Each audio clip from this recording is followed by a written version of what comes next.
అందరికీ silence silence silence నమస్కారం. అందరికీ నమస్కారం. తమ్ముడు పడిపోతుంది. మరణం చాలా బాధ కలిగించింది.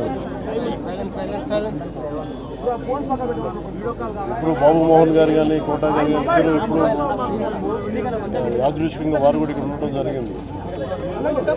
అందరికీ కూడా ఒక కుటుంబ సభ్యుడు, నాకు ఇష్టమైన వ్యక్తి, ఏదైనా అభిప్రాయం చెప్పాలంటే నిర్మూలంగా చెప్పగలిగే వ్యక్తి. ఆయన్ని చిత్ర పరిశ్రమ కోల్పోవడం చాలా లోటు, చాలా వెలితి ఉంది. ఇది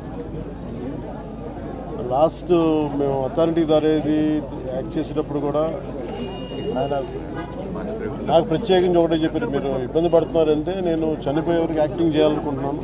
అక్కడమ్మా ఇక్కడ నా మొట్టమొదటి సినిమా అక్కడమ్మా ఇక్కడ అబ్బాయి నుంచి అథారిటీ దారేది వరకు నాకు ఆయనతో మంచి అనుబంధం ఉంది. ఇప్పుడు 10 మంది బాధను ఆకాంక్షించేవాళ్ళు. ఆయన ప్రత్యేకించి నేను అడిగాను, మీరు ఇంత ఈ వయసులో ఇబ్బంది పడలేదు. లేదు, నా కష్టాలను అధిగమించడానికి నాకు నటనే నాకు మరుపుది నాకు అని చాలా ఇదిగా చెప్పారు. నాకు బాగా కదిలించేస్తుంది. అలాంటి వ్యక్తి ఎంతమంది పరిణి చెందిన నటులు ఉన్నా కానీ ఆయన విశిష్టమైన శైలి, గొప్ప నటులు.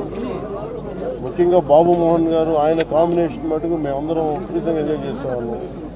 అలాంటి వ్యక్తి ఈరోజు మేము కోల్పోవడం నిజంగా చాలా బాధ కలిగించింది. మనస్ఫూర్తిగా వారి కుటుంబ సభ్యులకి మనస్ఫూర్తిగా నా సానుభూతిని తెలియజేస్తూ వారి ఆత్మకి శాంతి చేకూర మనస్ఫూర్తిగా ఆకాంక్షిస్తూ మనస్ఫూర్తిగా ప్రార్థిస్తాను.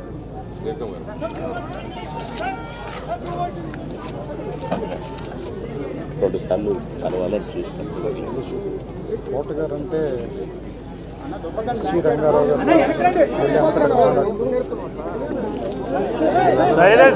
సైలెన్స్ అండి, దయచేసి ప్లీజ్ సైలెంట్గా ఉండండి. నటుల్లో చరిత్ర ముగిసిపోయిందని నేను భావిస్తున్నాను. నాకు I feeling like father figure. అంత గొప్ప నటుడిని నుంచి చూసే అదృష్టం చాలాసార్లు ఆయనతో పనిచేసే అవకాశం దొరికింది. చాలా అదృష్టంగా భావిస్తున్నాను. వ్యక్తిగతంగా కూడా ఆయనతో నాకు చాలా పరిచయం. ఆయన ఇంటికి కూడా రావటం, సినిమా షూటింగ్ చేసిన సమయంలో కూడా ఆయనతో మాట్లాడటం నిజంగా చాలా బాధాకరమైన. ఆత్మ శాంతి కలిగాను. ఆయన కుటుంబానికి నా సానుభూతిని